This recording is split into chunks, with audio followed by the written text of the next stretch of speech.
भक्त वृंदा।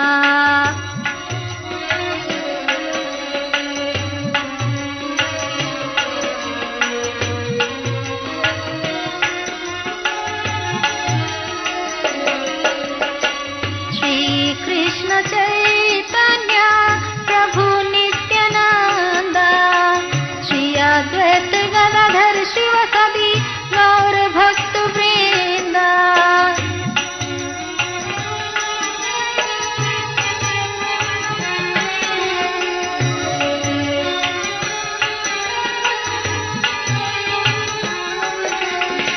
हरे कृष्ण कृष्ण कृष्ण हरे हरे, हरे राम राम राम हरे हरे।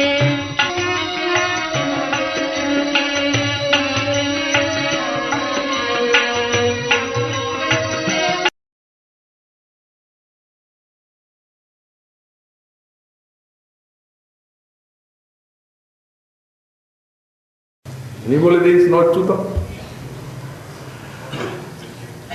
তাকে অবলম্বন করে আর শ্রবণ কীর্তন আদি যে নবধা ভক্তি, এই নবধা ভক্তি এমন ভাবে সাধক করবেন যাতে আমাদের চিত্ত কৃষ্ণের তর বস্তুর প্রত্যয়ান্তর শূন্য হয়ে আর যাতে ভগবানের শ্রবণ কীর্তন গুণ লীলাতে নিবিষ্ট হয়, তন্ময় হয়। এইটি উপাসনার লক্ষ্য, একে উপাসনা বলা হয়। আর উপাসনা মানে নিকটে বসা, এই ভগবানের কাছেই নিয়ে যাবে, এই ভগবানকে পাওয়াই উপাসনা পাওয়া। তার মানে যেহেতু ভগবানের নাম রূপ গুণ লীলা, এই সাক্ষাৎ আনন্দ ঘন ভগবানের এই রূপে অভিব্যক্তি আছে। কৃষ্ণ নাম, কৃষ্ণ গুণ, কৃষ্ণ লীলা বৃন্দ, কৃষ্ণের সব স্বরূপ সব চিদানন্দ। আর অচ্যুত শব্দটি দিয়েছেন, অন্য শব্দ ভগবানের দেন নাই। কারুণ্য ভক্তবৎসল্যাদি গুণ মহাত্মা চ্যুতি রহিতস্য অচ্যুতস্য। তিনি কারুণ্য এবং ভক্তবৎসল্যাদি গুণ মহাত্মের থেকে কোনোদিন বিচ্যুত হন না, তিনি অচ্যুত। তারপরে ঋষি যখন ওই সাক্ষাৎ ভাবে ভগবানের এত আত্যন্তিক খেম, যখন ওই দ্বিতীয় প্রশ্নের উত্তর দিচ্ছেন, তখন ভগবানের দিকে আঙ্গুলে নির্দেশ করি যে ওই ভগবতা প্রক্তা উপায় আত্মলব্ধে অঞ্জ পুংসাং অভিদুষাং বৃদ্ধি ভাগবতান হিতান। মহারাজ, এই ভাগবত ধর্মের লক্ষণ আমি বলবো না, ভগবান যে বলেছেন তাকে সহজে লাভ করার উপায়, সেই দিকে তুমি ভাগবত ধর্ম বলে জানবে। ভগবান তো তার নিজের ভক্তির কথাই বলেছে, অন্য কথা তো বলেন নাই। মাধব ব্রহ্মণী প্রক্তা ধর্ম বিশ্বাত্মক। যেমন উদ্ধব জিজ্ঞাসা করলেন, এই যে কর্ম জ্ঞান যোগ এলা কি এক একটা আলাদা আলাদা সাধনা শ্রেয় লাভে, না একটাই মুখ্য, অন্যগুলা গৌণ? তখন ভগবান বললেন গৌণ একটাই বলেছে, আর কিছু বলিনি। আমার মদাত্মক ধর্ম যে ভক্তি, আমি সৃষ্টিদারিতে ব্রহ্মাকে চতুশ্লোকিতে তাই বলেছি। তো ঋষি ভাবছেন ভগবান যদি নিজ মুখে না বলতেন তাহলে আমি বলতাম। তো ভগবান যখন নিজ মুখে বলেছেন তখন বলবো কেন? কারণ ভাগবত ধর্মের লক্ষ্য ভগবানকে পাওয়া। তো কোথায় গেলে আপনাকে পাওয়া যাবে সেটি আপনি যেমন বললে নিখুঁত আর নির্ভরযোগ্য হবে আমাদের পক্ষে, সেটা অন্য বললে তো হবে না। ভগবান তো তাকে পাওয়ার উপায় বলে রেখেছেন এই ভাগবত ধর্ম। তবে হ্যাঁ, আমি মহিমাটা বলে দিচ্ছি মহারাজ।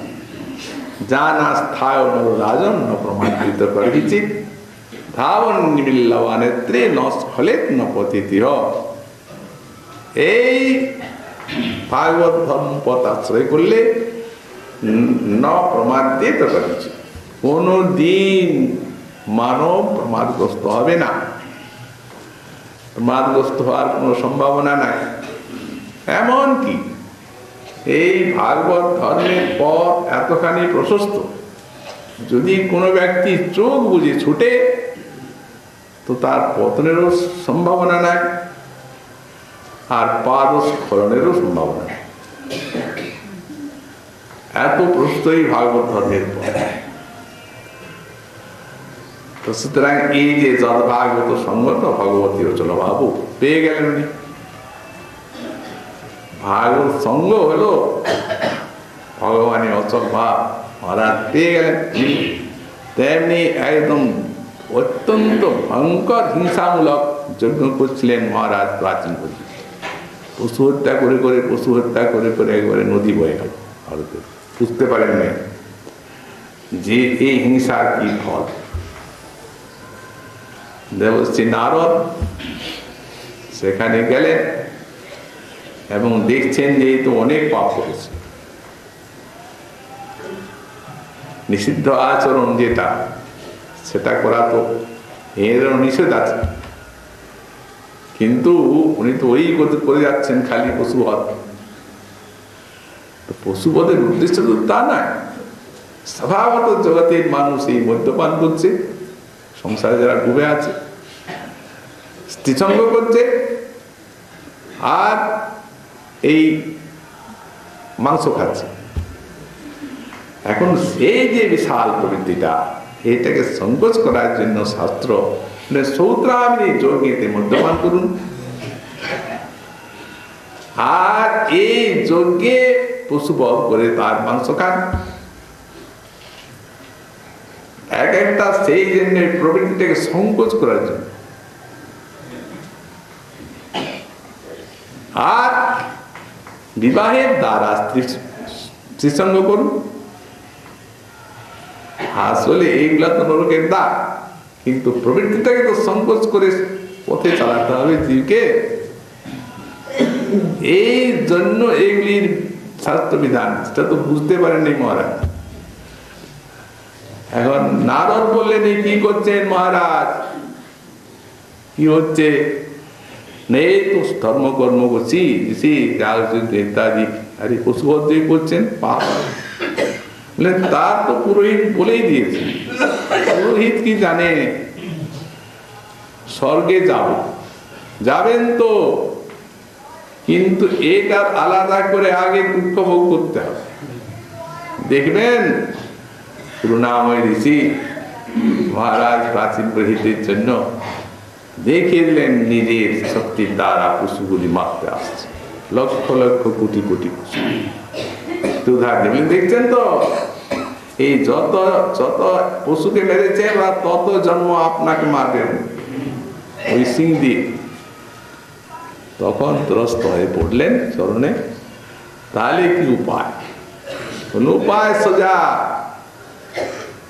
আপনি মনে করছেন হয়তো এই বিপদের থেকে ত্রাণ পাওয়ার জন্য আরো কত কত এরকম পয়সা খরচা করে ঘি ঢেলে যজ্ঞ করতে হবে। ভগবানকে ভালোবাসুন, ভক্তি করুন, সব যাবে। তো মহারাজ তো জানেন না সব কিভাবে ভক্তি করতে হয়। ঋষি বললেন সচিরাত রাজর সে সাত অচ্যুত শ্রেয় হরি কথা শুনুন, যা সঙ্গে সঙ্গে ভক্তি হয়। তাও জানেন না কোথায় হরি কথা শুনতে হবে। উনি বললেন যান চন্দ্রভাগবতা রাজন সাধু বিশদাশয়া ভাগবত গুণান কথন শ্রবণ ব্যগ্র চেতস। ওই জায়গায় শুনুন যেখানে অনেক ভক্ত শুনছেন, তাদের কাছে নিজের জায়গায় নিজের অধিকার বুঝে শুনুন, দেখবেন সঙ্গে সঙ্গে ভক্তি লাভ করবে। এই ভগবতী চলো ভাবো যত ভাগবত সম্পদ, ভাগবতের থেকে দৃষ্টান্ত, অন্যত যেতে হবে না। আমরা ক্রমান্বয়ে এই নিয়ম সেবার সময় একবার এই ভক্তি সন্দর্ভ আলোচনা করে আসছি। এই তো দার্শনিক গ্রন্থ শ্রীমৎ গোস্বামী পাদে, এবং এইতে তিনি খুঁটিনাটি এই ভক্তি সাধনার বিষয়ে স্থূলাদি কোনো নাই। যেমন একটা খুঁটিকে পুঁততে গেলে চালনা করে করে সেটিকে শক্ত করতে হয়, তেমনি ভক্তি সাধনাকে একবারে পরিষ্কার করে সকলের বোধগম্য করার জন্য এতে এমন বিশদভাবে ব্যাখ্যা করেছেন, এবং নিজে ভাগবতের শ্লোককে অবলম্বন করে পুরাণ বিভিন্ন শ্রুতি ইত্যাদি দৃষ্টান্ত দিয়ে দিয়ে আর এমনভাবে বিশ্লেষণ করেছেন যে এই একটি গ্রন্থকে শ্রবণ করলে, অনুশীলন করলে এই সাধন ভক্তির সম্বন্ধে আর কারো কোনো অজ্ঞান থাকতেই পারে, প্রকাশময় হয়ে যাবে সাধন ভক্তি তত্ত্ব সম্বন্ধে হৃদয়টা এর আলো। সুতরাং এবারও আমরা এই পর্যন্ত আলোচনা করে এলাম 174 অনুচ্ছেদ পর্যন্ত। তারপর যদি আয়ু থাকে পুনরায় আগামী বছর আপনাদের এই রূপ সেবার সৌভাগ্য লাভ হয়, তাহলে আবার এই নিয়ম সেবার সময় আমরা এরপরের থেকে আস্বাদন করব। আর এই আলোচনার মধ্যে কঠিন বস্তু দার্শনিক গ্রন্থ হয়তো অনেক আমার অজ্ঞতার দোষে বা বুদ্ধির দোষে অনেক প্রমাদ ইত্যাদি হয়েছে, আপনারা তা ক্ষমা করবেন। আর যদি কিছু আনন্দ লাভ করেন তাহলে আশীর্বাদ করবেন আপনারা, যাতে আপনাদের এই রূপ সেবা নিয়ে জীবনটা ধন্য করতে পারি। আজকে আমাদের এই নিয়ম সেবার চন্দ্র ভাগবতী কথা এখানেই বিশ্রাম।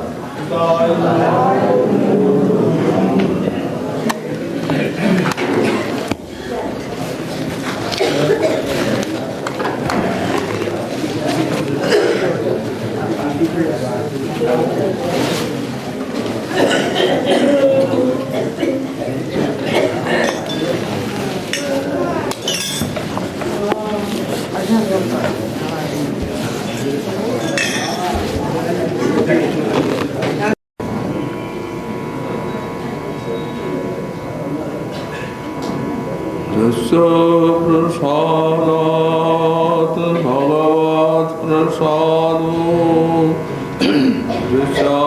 প্রসাদান্নগতি কুতোপি ধ্যায়ং ধ্রুবং শাস্ত্রী সন্ধ্যম বন্দে গুরু শ্রীচরণারবিন্দম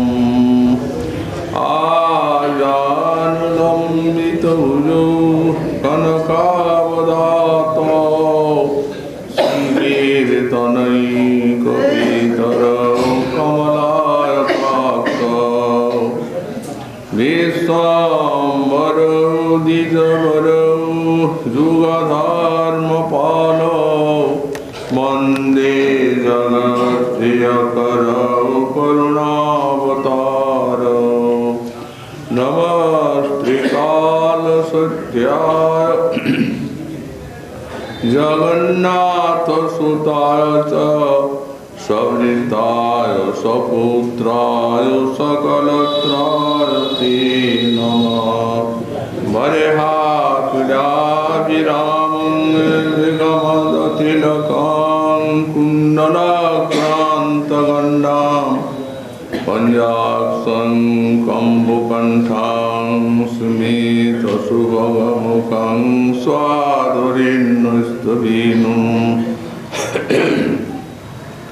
শ্যামং শান্তাং ত্রিভঙ্গাং রবিকরবসনাং ভূষিতং বৈজয়ন্ত্য়া বন্দে বৃন্দাবনস্থং যুবতী শতভৃতং ব্রহ্মগোপালবিষম তপ্ত কাঞ্চন গৌরাঙ্গী রাধে বৃন্দাবনেশ্বরী বৃষভানুসুতে দেবী তং নমামি হরিপ্রিয়ে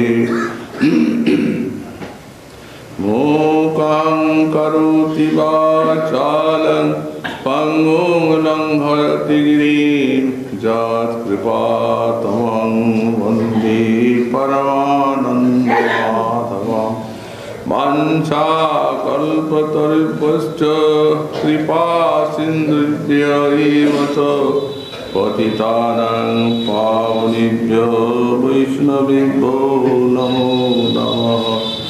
हरि भक्ति पराजित हरिनाम परणा दुर्वृत्ता वा सुवृत्ता वा तितां नित्यं नमो नमः। नमो धर्माय महते नमो कृष्णाय वेदसे ब्राह्मणे नमस्कृत धर्मान् भुक्ष्ये सनातनान् नारायणं नमस्कृत्य नरं चैव नरोत्तमं देवीं सरस्वतीं व्यासं ततो जयमुदीरये। जय रूप सनातन भट्ट रघुनाथ श्री भगोपाल भट्ट दास रघुनाथ ईक्षय गुसाई करे चरण वंदन जहाँ होती विघ्ननाश अभीष्ट पुरन दुर्गमी प्रतिमेन्द्रस्कलत्पादगतिर्भू सकृपा जुष्टिदानेन सन्त सन्तो अवलम्बनम्।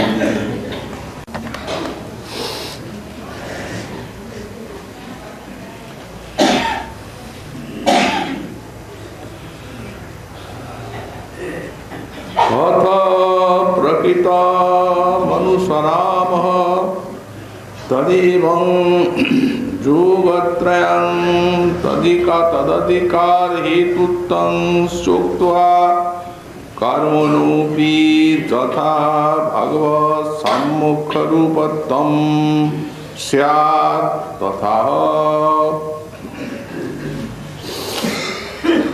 कलिजुग पावनावतार श्री श्री गौरांग महाप्रभु परमांतरंग पार्षद गौड़ीय वैष्णवाचार्य वर्य परम पूज्य पाद श्री श्रीला जीव गोस्वामी चरण तार श्री श्री भक्ति संदर्भ ग्रंथे 174 অনুচ্ছেদে সাধন ভক্তির অভিজাত্য বর্ণন প্রসঙ্গে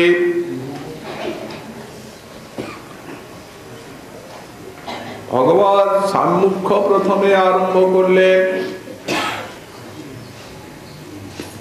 3 প্রকার।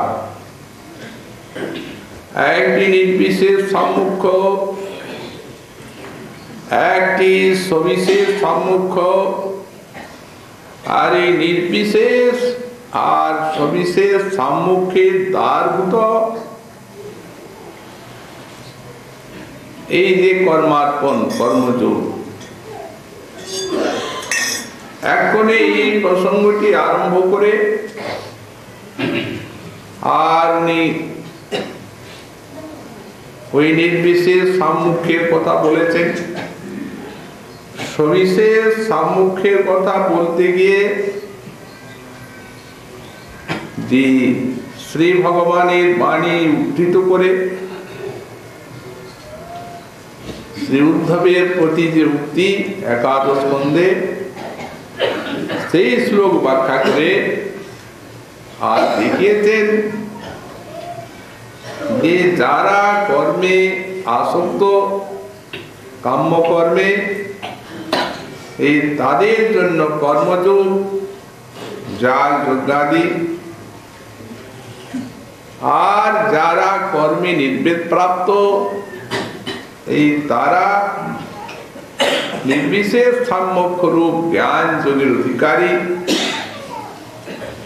আর যারা যাদৃচ্ছিক মহৎ কৃপা প্রাপ্ত সে তারাই ভক্তি যোগের অধিকারী। এই প্রসঙ্গে সৎসঙ্গ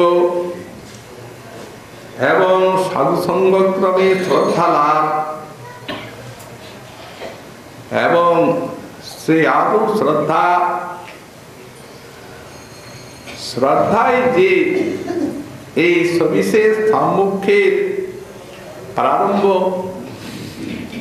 মহৎ কৃপা জাত শ্রদ্ধা সেইটি প্রতিপাদন করেছেন এবং লৌকিক শ্রদ্ধা আর শাস্ত্রীয় শ্রদ্ধার ভেদ নিরূপণ করেছেন এবং এই শাস্ত্রীয় শ্রদ্ধাটি যে এই শুদ্ধ ভক্তি অনন্য ভক্তি যার ফলে এই সাধন ভক্তির চরম ফল যে পঞ্চপুরুষার্থ প্রেম, এই প্রেম লাভ হয় সেটি দৃঢ়রূপে প্রতিপাদন করেছে এবং এক্ষণে বলছেন যে তদেবং যোগত্রয়ম তৎ অধিকার হেতুত্বঞ্চ উক্তা। এই যে কর্মযোগ, জ্ঞান যোগ আর ভক্তি যোগ, এই তিনটি যোগের কথা উল্লেখ করলাম। শ্রী ভগবানের শ্রীমুখ বাণী যা তার প্রিয় ভক্ত উদ্ধবের প্রতি বলেছেন, সেই বাণী ব্যাখ্যা করে আমরা এই তিনটি যোগ এবং তৎ অধিকার হেতু আর এই তিনটি যোগের যে অধিকারী সকাম কর্মী কর্মযোগী যাগযজ্ঞাদি যা শাস্ত্রে লিখিত আছে প্রচুর পরিমাণ, এবং সেই কর্মে নির্বেদ প্রাপ্ত যারা তাদের জন্য জ্ঞান যোগ, তারা ওই নির্বিশেষ সাম্মুখ্যের অধিকারী। আর যারা কোনো অনির্বচনীয় সৌভাগ্যবশত যাদৃচ্ছিক মহৎ কৃপা প্রাপ্ত স্বতন্ত্র মহৎ কৃপা লাভ করেছেন, তাদের জন্যই এই ভক্তি যোগ। তিনটি যোগও বললাম আর এর অধিকার বললাম ভগবানের বাণীকে অবলম্বন করে। এক্ষণে বললেন একটা সবিশেষ সম্মুখ আর একটা নির্বিশেষ সম্মুখ, আর বললি কর্মযোগ যেটা সেইটা দুটি দ্বার, সাক্ষাৎ সম্মুখ বলা হয়। সাক্ষাৎ সম্মুখ পরতত্ত্বের দু প্রকার, একটা নির্বিশেষ আর একটা সবিশেষ।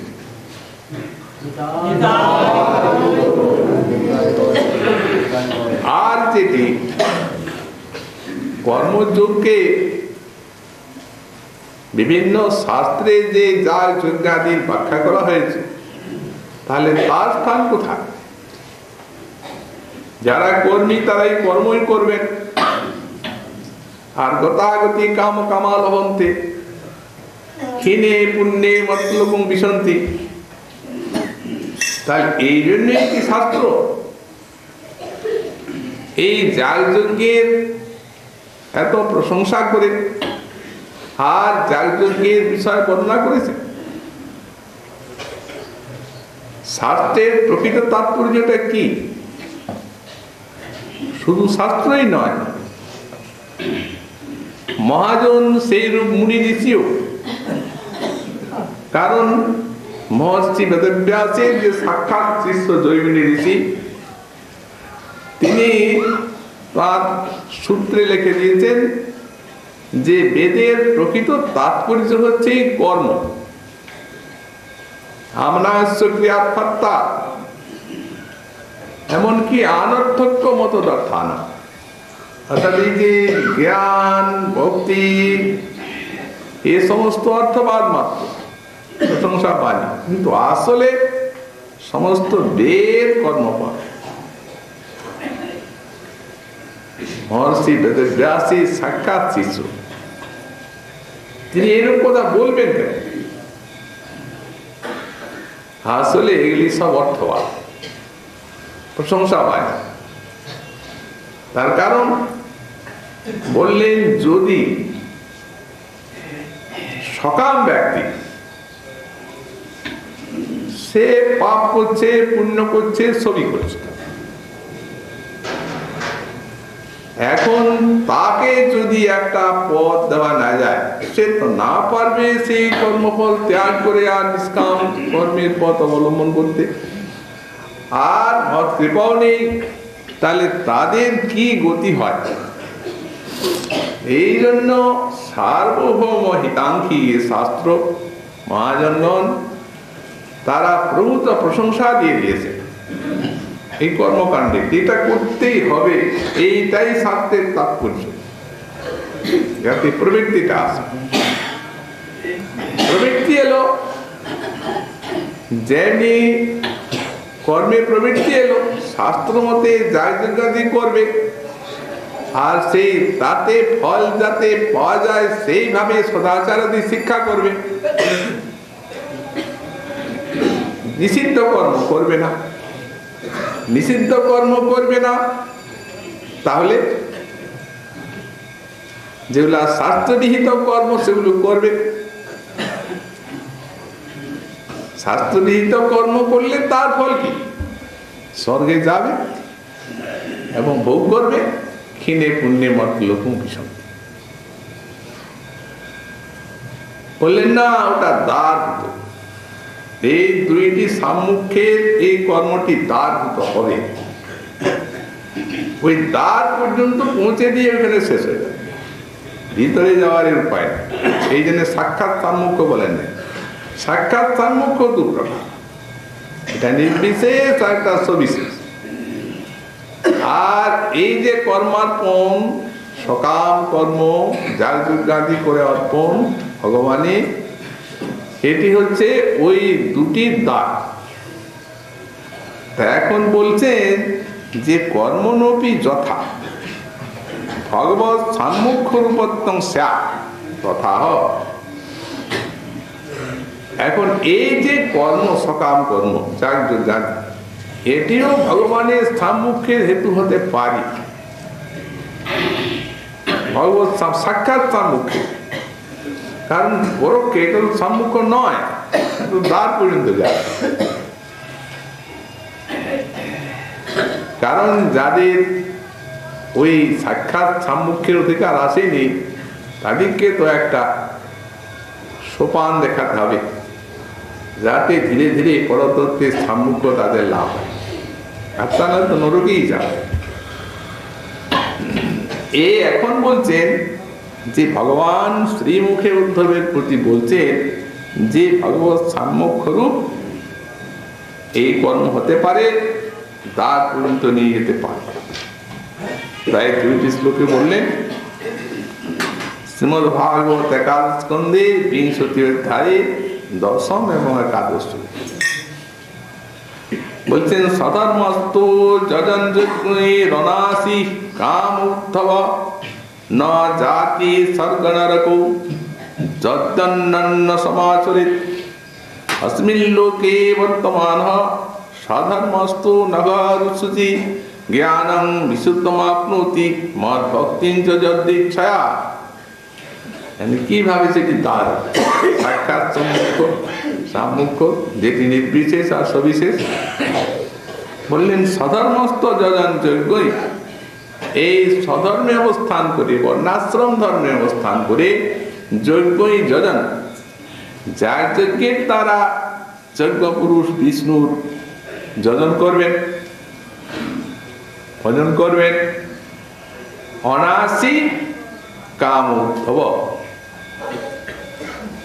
যার যাগযজ্ঞ করছেন কিন্তু যাগযজ্ঞের ফলের যার আকাঙ্ক্ষা নেই, অনাসি কাম, সকাম ভাবে উনি করেন যাগযজ্ঞ।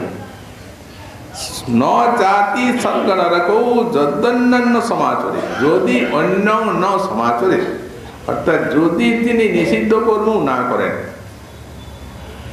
আর যদি ভগবানের সন্তোষের জন্য ভগবানকে অর্পণ করেন,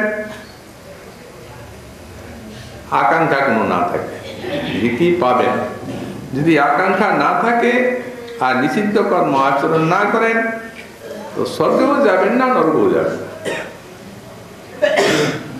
কারণ স্বর্গে যাবেন তার কামনা আছে, তিনি স্বর্গে যাবেন, আর নিষিদ্ধ কর্ম আচরণ নরকে যাবেন। এনার তিনি কর্ম করে যাচ্ছেন, কামনাও নাই, নিষ্কাম কর্মের তো বিধান শাস্তি দিয়েছেন। তো সুতরাং আর নিষিদ্ধ আচরণ করেন না, তখন স্বর্গ নরক দুই হবে না, তাহলে কোথায় যাবে?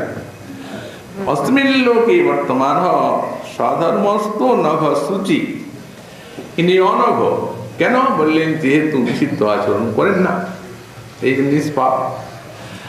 আর বললেন ইনি সূচি, যেহেতু পবিত্র কর্ম করছেন, যাগ যজ্ঞাদি যজন করছেন, ভগবানের ভজন করছেন, নাম কীর্তন তার মধ্যে আছে। তো সুতরাং ইনি অনঘ এবং সূচি। অস্মিন লোকে মানে এই দেহে অবস্থান করে জ্ঞানং বিশুদ্ধং আপনতি মদ্ভক্তিঞ্চ যদিচ্ছয়া, বললেন তিনি বিশুদ্ধ জ্ঞান লাভ করতে পারেন যদি এই সময় যার জন্য করছেন, তো ভালো কাজ। এই জন্য তাদের দিকে যারা এই সাক্ষাৎ সম্মুখ প্রাপ্ত, তাদের দৃষ্টি নিবর্তিত হয়। যেমন সাক্ষাৎ সম্মুখ নির্বিশেষ সম্মুখ প্রাপ্ত যে জ্ঞানী, তারা জানেন যে যার যোগ্যটা সংসারের পথ। অতএব সেই সকল কর্মীকে সঙ্গ দিয়ে জ্ঞানের উপাদেয়তা বুঝিয়ে দিয়ে এই সংসার মুক্তির উপাদেয়তা তাদেরকে বুঝিয়ে দিয়ে আর তাদেরকে প্রবর্তিত করেন এই জ্ঞানী। তাহলে সেই সময়ে যদি এরূপ কোনো নির্বিশেষ সাম্মুখ্য যার সে জ্ঞানীর সঙ্গ হয়, উনি জ্ঞানী অধিকার হয়ে গেল, সাক্ষাৎ সাম্মুখের অধিকার প্রাপ্ত হলেন। আর মদ ভক্তি তো যদি ছায়া, আর সেই সময়ে যদি কোনো মহতের করুণা হয়, যদৃচ্ছা মানে অতি স্বতন্ত্র, এর কোনো হেতু নেই, স্বেচ্ছায় কৃপায় করে যদি সঙ্গদান করেন, মদ ভক্তি আমার শুদ্ধ ভক্তিও লাভ করবে। নিজেই গোস্বামী পাদ এই শ্লোক দুটি টিকা করছেন, তো স্বামী টিকাটা আগে তুলে দিচ্ছেন। বলছেন টিকা চ অনাসি কাম অফল কাম। অনাসি কাম শব্দের ব্যাখ্যা স্বামী লিখেছেন অফল কাম, ফল কামনা করেন, নিষ্কাম ভাবেই যাইতে গাড়ি করছে। অন্য নিষিদ্ধম, অন্য বলতে এখানে অন্যান্য সমাজের নিষিদ্ধম, কোন নিষিদ্ধ অনাচার করেন না, নিষিদ্ধ কাজ, শাস্ত্র নিষিদ্ধ কাজ করেন অন্য সমাজে। তো নরক যান হি দিদৈব ভবতি, তাহলে উনি নরক যাবেন না। বিহিতাতি ক্রমাৎ বা নিষিদ্ধাচরণ চরণাৎ বা ইনি নরকও যাবেন না, আর কামনা ফল নাই বলে স্বর্গও যাবেন না। অর্থ সধর্মস্ততাৎ নিষিদ্ধ বর্জনার্চ নরকং না জাতি, আর অফল কামত্তা স্বর্গম অপিত্যর্থ। কিন্তু নিষিদ্ধ না আচরণ করার ফলে নরকও যাচ্ছেন না, স্বর্গও যাচ্ছেন না। তাহলে কিন্তু অস্মিন লোকে অস্মিন্নেব দেহে, এই দেহের থেকে তিনি অনঘ নিষিদ্ধ পরিত্যাগী, নিষিদ্ধ পরিত্যাগ করেছেন, তো নিষ্পাপ। অতঃ সূচি নিমিত্ত রাগাদি পর এবং নিমিত্ত রাগাদি মল, ওই রাগ যে আছে বিষয় রাগ, বিষয় আকাঙ্ক্ষা, এই বিষয় আকাঙ্ক্ষার রূপ মল,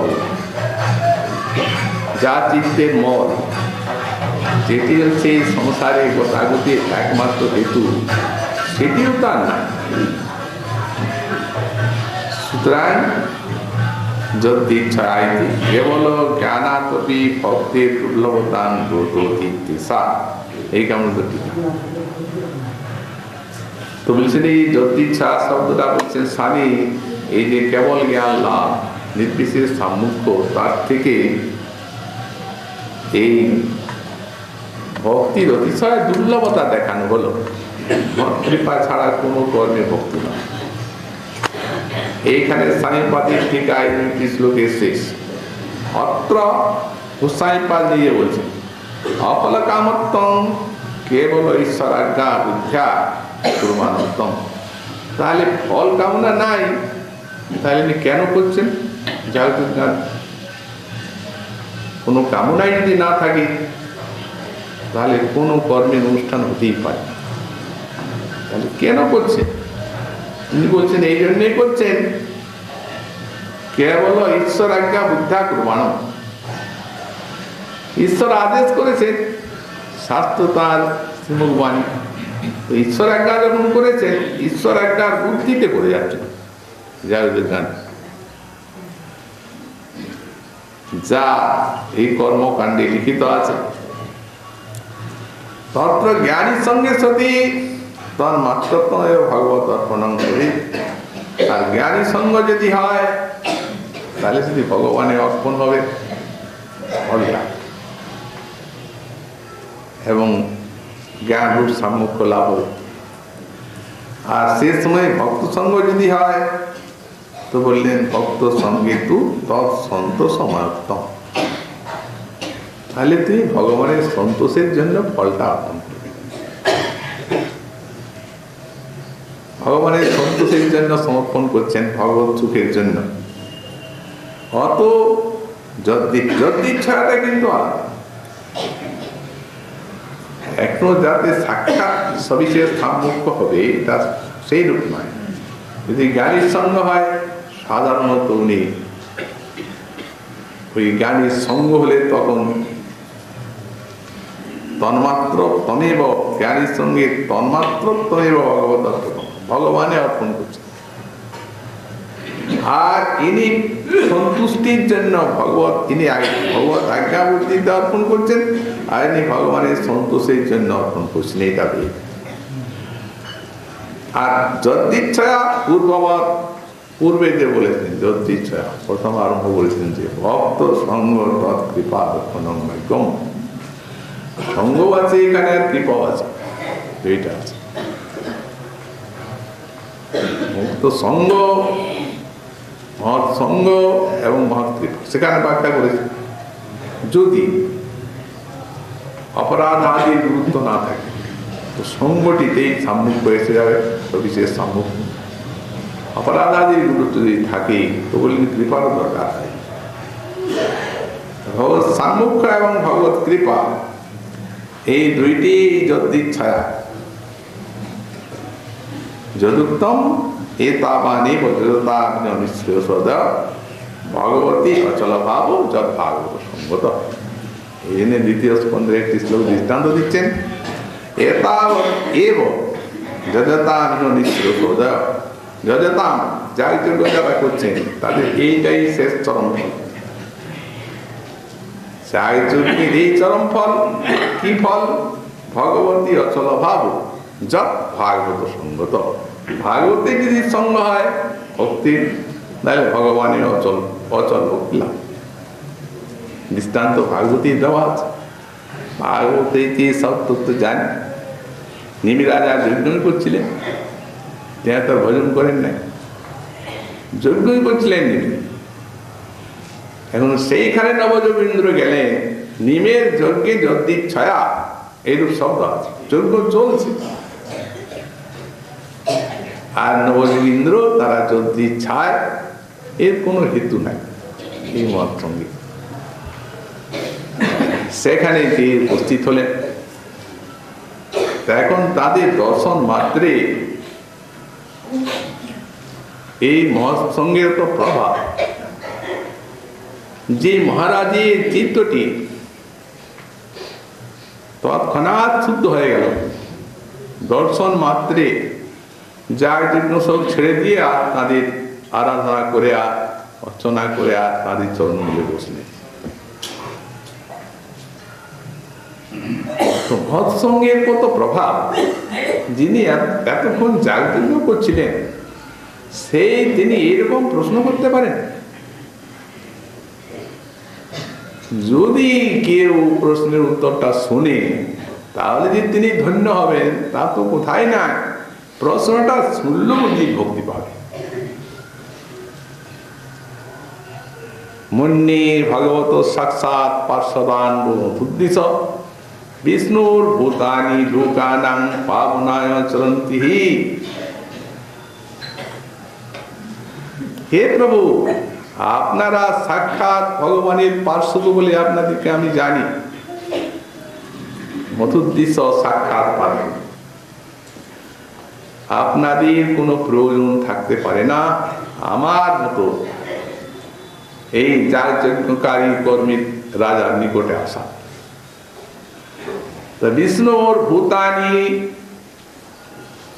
জীবানাং পাবনায় চরন্তি।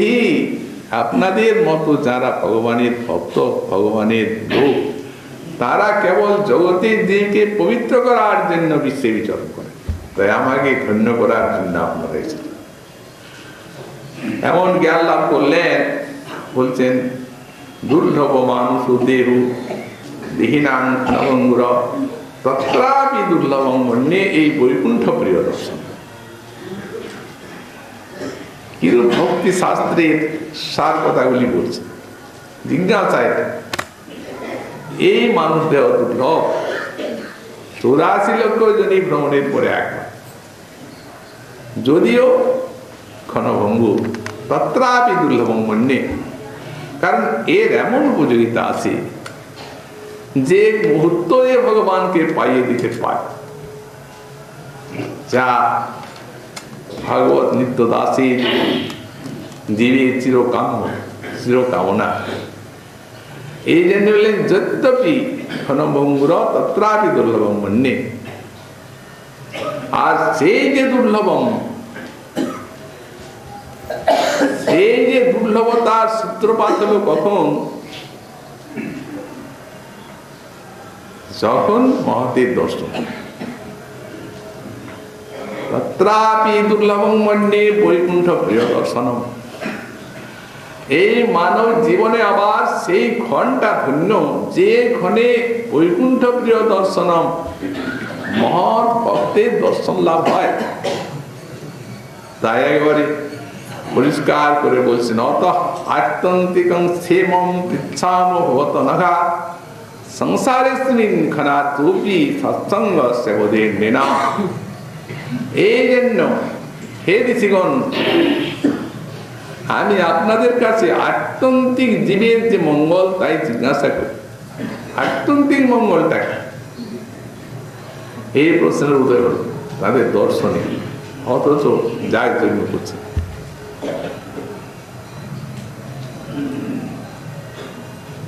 অনঘা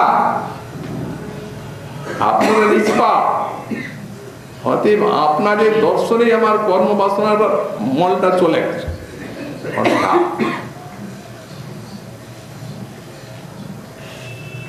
সংসারে ক্ষণার্ধপি সৎসঙ্গ সেবদের নাম। মুনিগণ যদি বলেন, মহারাজ আরে আমরা তো একটা প্রয়োজনে এসেছি, আমাদেরকে তুমি বসি আর গিয়ে ভাবের কোথায় বলতে আরম্ভ করছো, কিন্তু তুমি তো বলছো না যে প্রভু আপনাদের কি প্রয়োজনে দিনের গৃহে পদার্পণ করলেন, এটা তো বলছো না।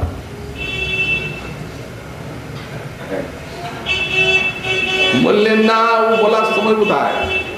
ক্ষণার্ধপি মন্যে, এই সৎসঙ্গ এক ক্ষণার্ধ থেকে আমি সেবদি নিধি বলে বলি। সেবদি শব্দের টিকা সাইপাদ নিধি। তার মানে আপনারা যাত্রীর কৃপা নিয়ে এসেছেন। আমি যদি আপনাদেরকে অন্য কথা জিজ্ঞাসা করতে যাই তাহলে আপনারা বলবেন, ও এই ভগবানের ভজনের উপযোগী ব্যক্তি না, চল। তখন সময়টাকে চলে গেল আমার, এই দুর্লভ সময়টা আমি ছাড়বো কেন? অতএব আপনাদের এক ক্ষণকাল সঙ্গ সেবধি একটা নিধি, ব্যাখ্যাকার লিখেছেন এই যে নিধি বলা হচ্ছে এটা একটা সম্পত্তি, এদের সঙ্গটা এই নিধির এইটাই সম্পত্তি একটা ভগবানের চরণে, সেই পঞ্চম পুরুষার্থ যে মহানিধি প্রেম, সেই মহানিধি প্রেমের সূত্রপাত পাইয়ে দেবে।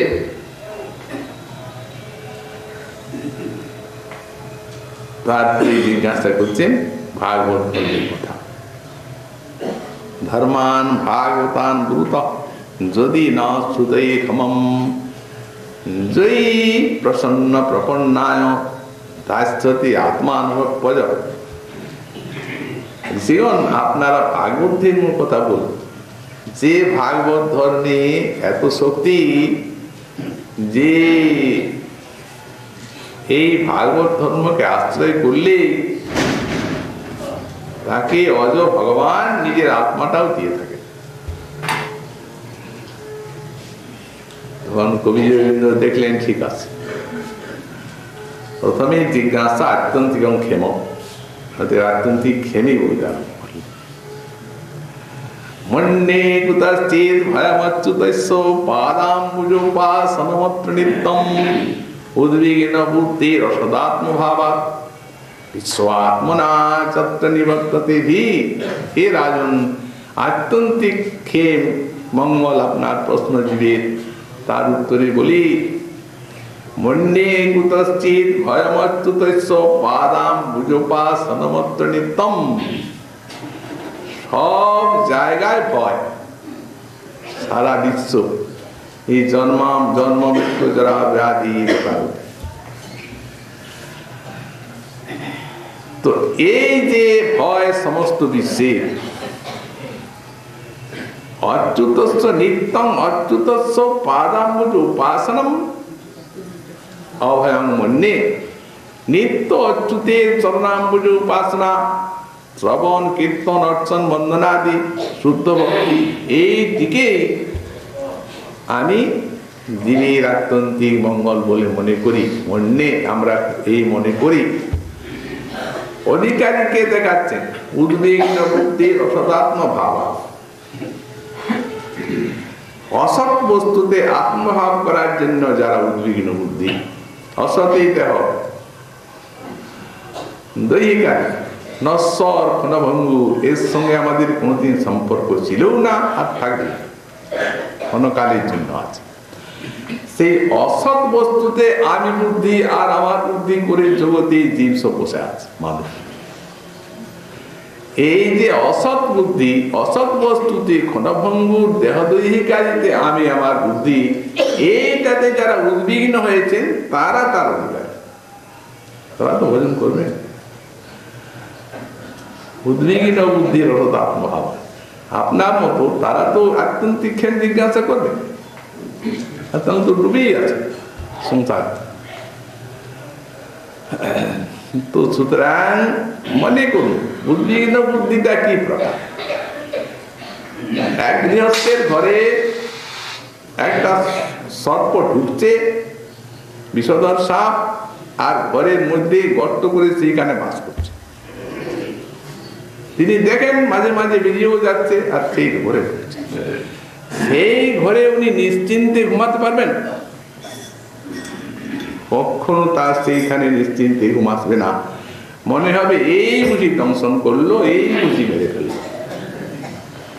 বুদ্ধিটা সবসময় উদ্বিগ্ন থাকবে। সুখে স্বচ্ছন্দে এই নিদ্রা আর আহারের সুখ নিয়ে তিনি থাকতে পারেন না, কিন্তু আমরা পাচ্ছি। এই তো মস্তকে আছে দাঁড়িয়ে কাল, শিওরে কাল অবস্থান করছে, নিঃশ্বাসে বিশ্বাস কি বা বেরিয়ে গেল, ভিতরে নাও ঢুকতে পারি। আমার শক্তি আছে তাতে যে আমি তাকে নিজের শক্তিতে পরিচালনা করব। ও তো ভগবত ইচ্ছায় যন্ত্রিত আছে, কিন্তু স্বাভাবিক আমার শক্তির তো অধীন না। তো সুতরাং এই তো নিশ্চিন্ত আছে, দেহদৈহিকে আমি আমার বুদ্ধি নিয়ে দেব মত্ত হয়ে আছে। বুদ্ধিটা উদ্বিগ্ন কই? তো উনি বলছেন অসদাত্ম ভাবাত উদ্বিগ্ন বুদ্ধি, যারা এটিতে উদ্বিগ্ন বুদ্ধি তাদের বিশ্বাত্মনা যত্র নিবর্ততে, এতে বিশ্বাত্মনা যাতে সম্পূর্ণ ভয় নিবর্তিত হয়। এই বিশ্বাত্মনা শব্দটি একটা ব্যাপক শব্দ। ব্যাখ্যাকার লিখেছেন বিশ্বাত্মনা মানে এই সাধন অভয় আর সিদ্ধিতে তো অভয় আছেই। ভক্তি সাধন আরম্ভ হয়ে গেল, আর কোন অকুত হয় ভগবানের চরণে প্রপন্ন হয়ে গেলেন। আমি তো ব্যাখ্যা করেছি শরণাগতি,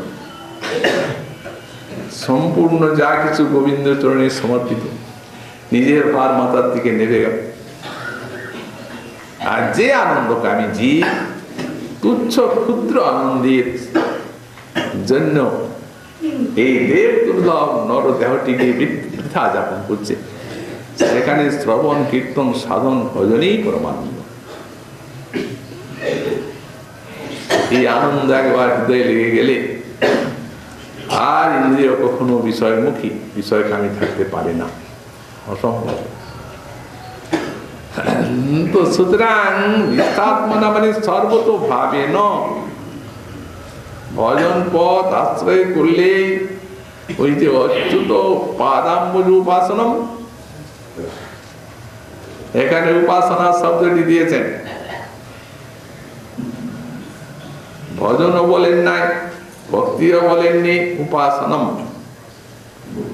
তাই উপাসনা তু যথাশাস্ত্র সমাপিতম কিঞ্চিত আলম্বনং উপাদায় তস্মিন সমান চিত্তবৃত্তি সন্তানকরণম। উপাসনার লক্ষণ করা হয়েছে যে কোনো একটি উপাস্য তত্ত্বকে অবলম্বন করে।